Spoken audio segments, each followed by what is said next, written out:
Good morning. I'm Mark Shalanta, the CEO of SDN Communications, and I want to welcome you to this important announcement on rural workforce housing development.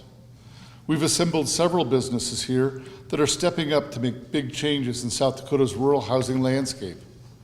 Avera, the Rural Electrics, First Bank and Trust, along with SDN Communications, and its member owners who serve similar geographies and towns across the state. So it certainly makes sense for us to collaborate in this rural housing project. Together, we're investing in home ownership funding, in a home ownership funding infrastructure that already exists thanks to East River in Madison and its Rural Electric Economic Development Fund, or the REED Fund. It has been doing impressive work in developing workforce housing for years. Today's announcement will demonstrate how we'll spur even more economic development outside of Sioux Falls, where workforce housing faces many challenges. I'm going to ask East River's CEO, Tom Boyko, to kick this off by giving us an overview of the REED. Tom? Thank you, Mark. Good morning. My name is Tom Boyko. I'm the CEO of East River Electric Power Cooperative in Madison.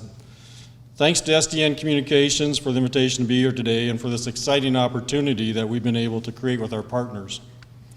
As a wholesale power supplier of 24 of REED's 26 member cooperatives, East River manages the REED Fund. It was established in 1997 and is owned by and governed by our 26 member electric cooperatives, and assists projects that promote community well-being and contribute to employment, business, and wealth creation, as well as improve infrastructure, services, and economic base, and now housing.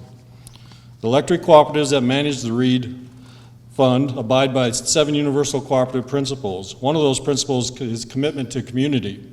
And this partnership with SDN Communications and our other funding partners, Avera and First Bank and Trust, is a prime example of how our cooperative family is committed to advancing communities in our region.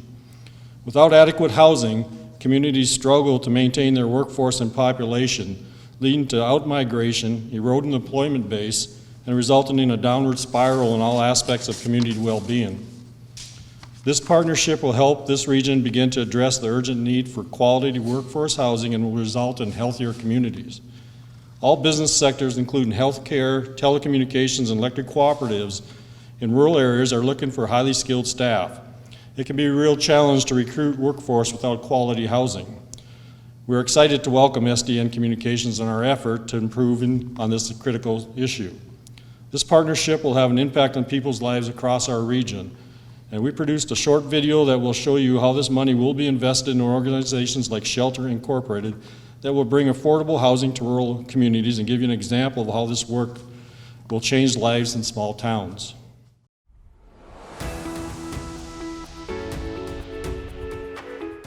Housing continues to be an issue in small towns.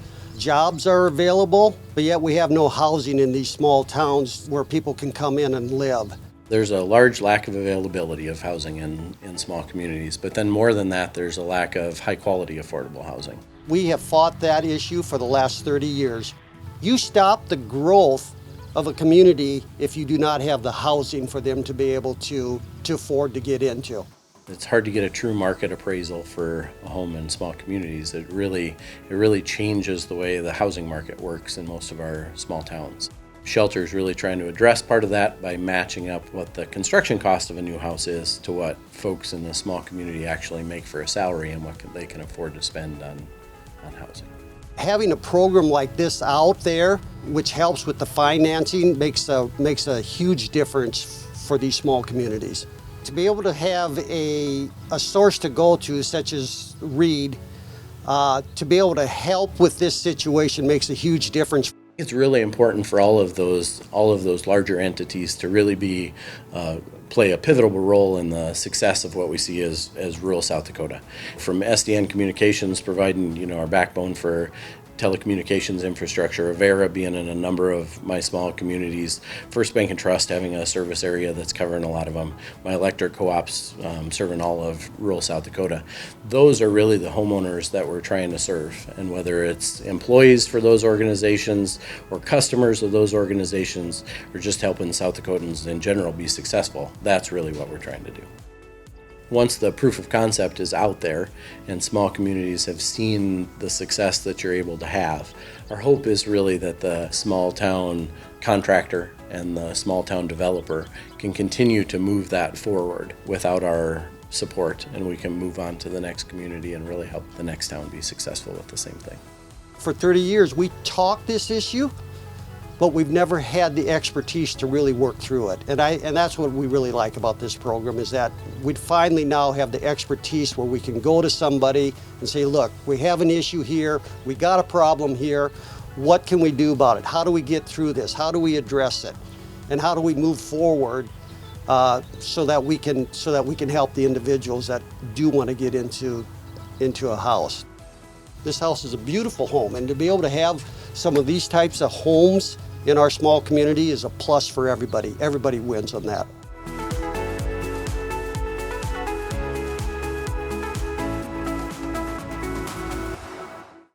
So I just want to thank again SDN Communications, Avera, and First Bank and Trust.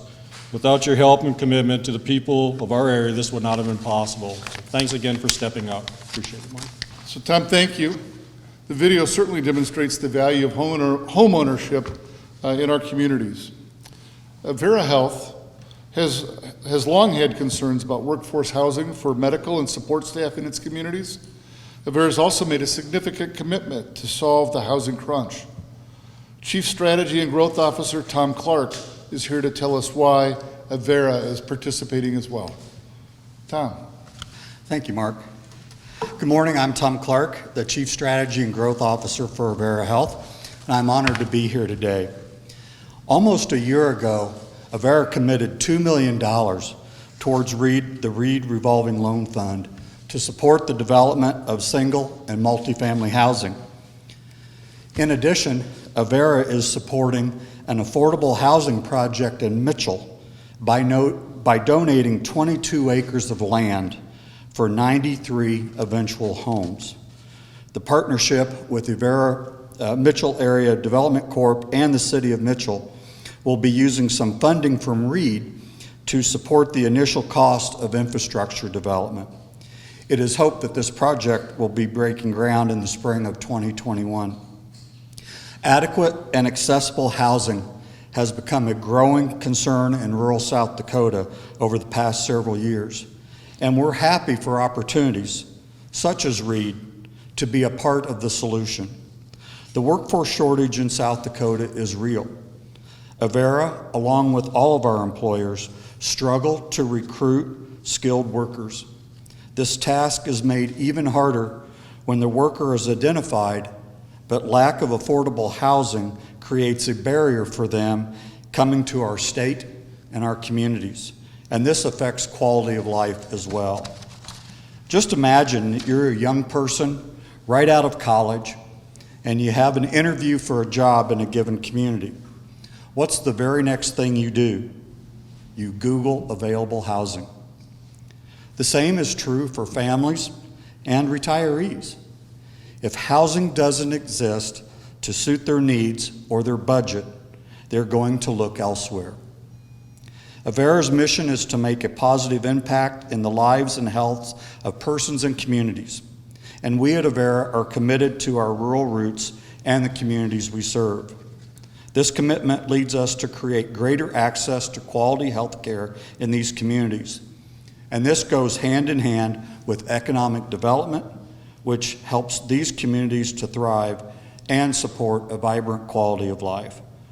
We're excited to see what will happen as a result of these efforts, and thanks to all for joining in this collaboration to build a better future.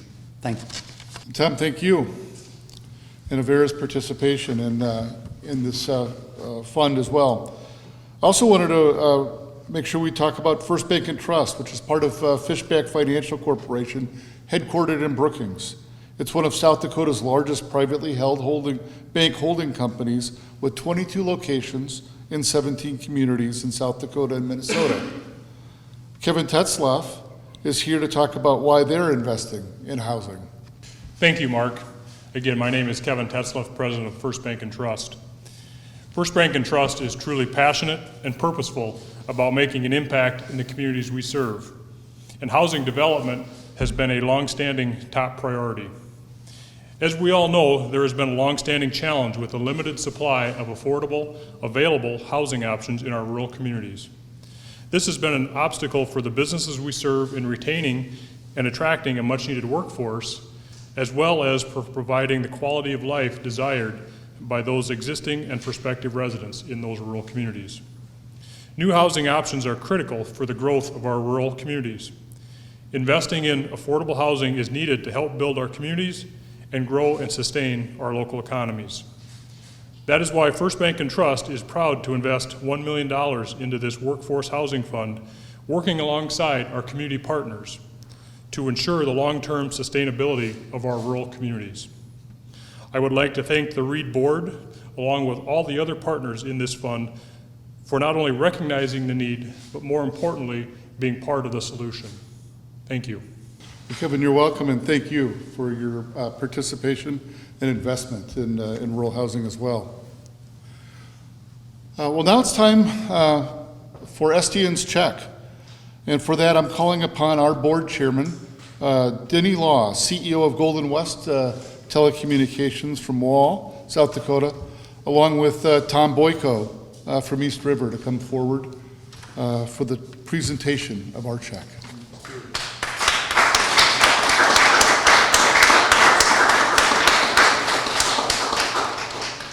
Well, Tom, you're very gracious with your thank yous. I think you make it easy for partners like all of us who have an interest in rural communities and rural development to pool our resources and utilize the system you have in place through the READ Fund to make investments and extend investments into the communities. I also want to extend a thanks to the members of the media for coming today. And if you have questions in follow-up, we're here to take those questions and better explain why we're participating with East River and our commitment to rural South Dakota. Thank you all for coming today.